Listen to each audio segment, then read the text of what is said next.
Okay, hi, Assalamualaikum warahmatullahi wabarakatuh. My name is Wela Suryadi, NPM 2202040027. I'm from Group C, and my friend is Mutafikoh Dian Septiawafani and Nurul Azizah. We will present to you the topic practice.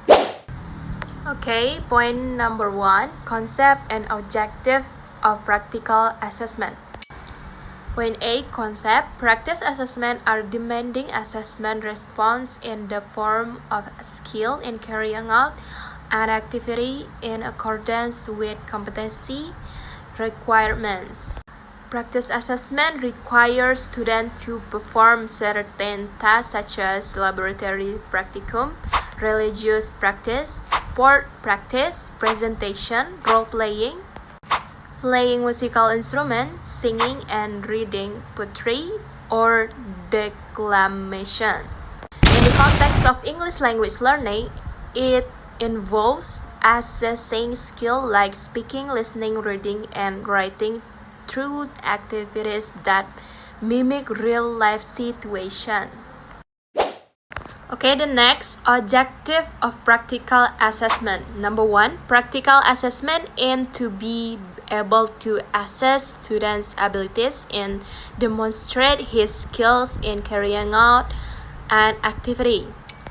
Number 2, practical assessment is more authentic than written assessment due to Form 2 test is more reflective skills required in daily life practices. Hello everyone, I'm Fahmi and I want to continue to explain the material. Now, I want to explain about the stage of practical assessment. The first step is selecting basic competencies, especially from the basic competencies in the skill aspect. Determining the material to be developed into assessment materials. 3. Formulating creation indicators include subject, stimuli, and behaviors to be measured. 4. Developing practical instruments according to the previously created questions indicators. 5. Outlining criteria that indicate the achievement of learning outcome indicators. Next, compiling criteria into assessment rubrics or scoring guidelines. And compiling tasks according to the assessment rubric, compiling graduation criteria or minimum standard achievement criteria for student competencies. The next is presenting the rubric to the students before implementation, and then providing students with a uniform understanding of the assessment criteria, assigning tasks to students, checking the availability of tools and material to be used, and conducting the assessment within the planned time frame, and then compiling students' performance with the assessment rubric, and the last is recording and documenting the assessment results. So the next slides, we are talking about types of practical assignment in English learning. So, practical assessment are vital in evaluating students' proficiency in English. They allow the learners to demonstrate their skills in real-world scenarios. Here's a breakdown of different types of practical assessment commonly used in English learning. The first is speaking assessment. This has 3 points. The first is role-play, interviews, and group decisions.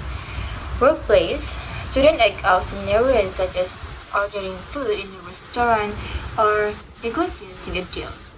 This helps assess their ability to use in English context. Interviews, for the example, is one-on-one conversations where students answer questions posed by teacher. This improves their fluency, pronunciation, and ability to formulate response. 2 is group decisions. group discussions. Students engage in conversation with peers on specific topics. This assess their ability to articulate ideas, listen, and respond appropriately. Second is listening assessment. The key method include the first is dictation and listening comprehension. Dictation: the teacher read a passage aloud and student write it down. This assesses the listening accuracy, spelling, and punctuation. And the second is listening comprehension. Students listen to the audio clips or conversation and answer questions about the content, and this evaluates their ability to understand and interpret spoken information. And the third is reading assessment. This assessment measures student reading skills and comprehension. Key methods include the first is reading comprehension and reading aloud. Fourth, writing assessment. Writing assessment focus on students, evaluating students' written communication skills. Key methods include query writing, report writing, email writing. For the creative writing, students write stories, poems, or other imaginative pieces. This assesses their ability to express ideas creatively and their grasp on narrative structure. Report writing, students create structured reports on specific topics. This evaluates their ability to organize information, use formal language, and present findings clearly. And the third is email writing. Students practice writing formal and informal emails. This assesses their ability to communicate effectively in writing form, including tone and clarity. So, these practical assessments are essential for gauging students' proficiency in English across speaking, listening, reading, and writing skills.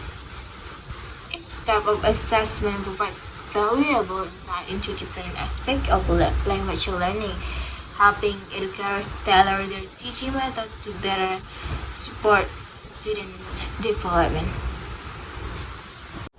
Okay, the next material continued by me, Aziza. We will talk about types of practical assessments. 1. Speaking assessments. It's workplace. Students act out different scenarios such as ordering food, making a complaint, or giving a presentation. And then interviews. Students are interviewed on a specific topic, allowing them to demonstrate their fluency, vocabulary, and grammar. And then group discussion. Students participate in discussion on various topics, evaluating their ability to express ideas, listen actively, and contribute meaningfully. And 2. Listening assessments. These discussions, students listen to a text and write down what they hear, testing their auditory comprehension and spelling skills. And then listening comprehension. Students listen to audio or video clips and answer questions, demonstrating their understanding of spoken language. Next, reading assessments. Reading comprehension. Students read text and answer questions, demonstrating their understanding of the content and their ability to infer meaning. And reading aloud. Students read text aloud, assessing their pronunciation, fluency, and intonations. Next, writing assessments. Creative writing. Students write stories, poems, or essays, demonstrating their imagination, creativity, and language skills. And report writing. Students write reports based on research, demonstrating their ability to gather information, organize it, and present it clearly. And email writing. Students write emails for various purposes such as making inquiries, sending invitation, or apologizing. The last material is practical assessments instruments. To observe the assessment of students or practice or performance, an observation sheet instrument can be used with a checklist or a rating scale. A good practical assessment instrument includes 1. Authentic and engaging. 2. Allows for individual assessment. 3. Contains clear instructions. Okay guys, that's all our material. Thank you for watching and see you in the next material. Assalamualaikum warahmatullahi wabarakatuh.